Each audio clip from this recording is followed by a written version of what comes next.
السلام علیکم دوستوں، افغانستان کے بادشاہ سلطان غزنوی رحمۃ اللہ علیہ ایک بڑے نیک مسلمان تھے اور اپنے وقت کے کافی اچھے بادشاہ گزرے۔ ایک دن ان کی خدمت میں ایک غلام کو پیش کیا گیا جس کا نام ایاز تھا۔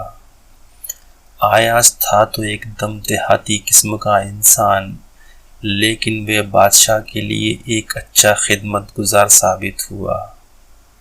سلطان کو اس کی خدمت اتنی پسند آئی کہ انہوں نے اسے اپنے خاص دربار ساتھیوں میں شامل فرما لیا اور اس کے ہر مشورے پر سلطان غور فرماتے اور اس کے مشورے کی تعریف بھی کرتے۔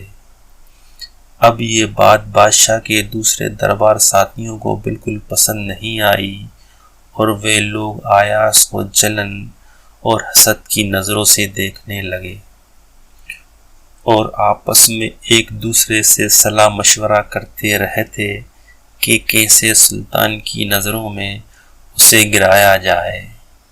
وہ لوگ ہمیشہ موقع کی تلاش میں رہتے کہ ایاز کو چھوٹی سے چھوٹی بات پر بے عزت کیا جائے تاکہ وہ یہاں سے پریشان ہو کر بھاگ جائے، لیکن ایاز اپنی عقل مندی سے ان لوگوں کی کوئی بھی چال کو کامیاب نہیں ہونے دیتا۔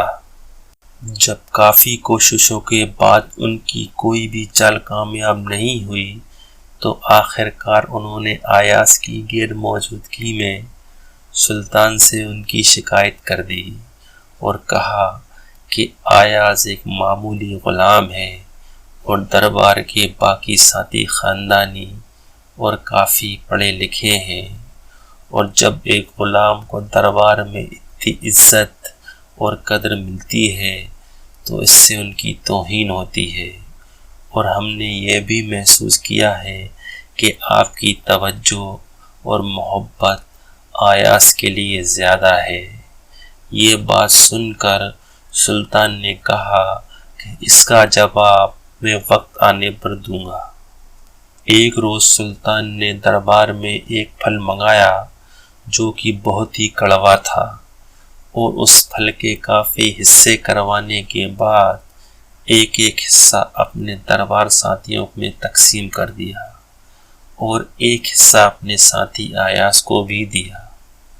جیسے ہی درباریوں نے وہ پھل کھایا انہوں نے فوراً تھوک دیا اور سلطان سے اعتراض جتایا کہ یہ پھل تو شدید کڑوا ہے، لیکن جب سلطان نے ایاز کی طرف دیکھا تو وہ پھل بڑے مزے سے کھا رہا تھا۔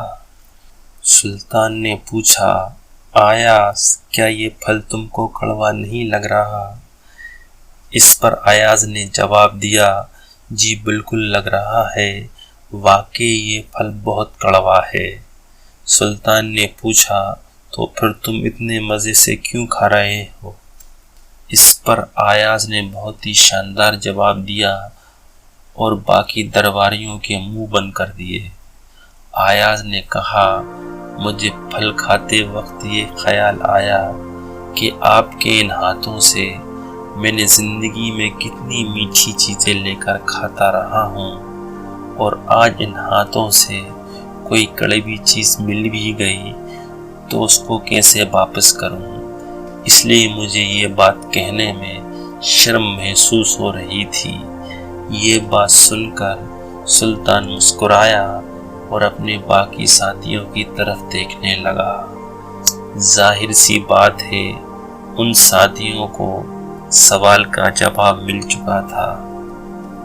دوستوں، اس پر مولانا روم رحمۃ اللہ علیہ فرماتے ہیں کہ کاش ہمارے اندر بھی یہی خوبی پیدا ہو جائے کہ ہم ہر حال میں اللہ تعالیٰ کی نعمتوں کا شکر ادا کرنے والے بن جائیں۔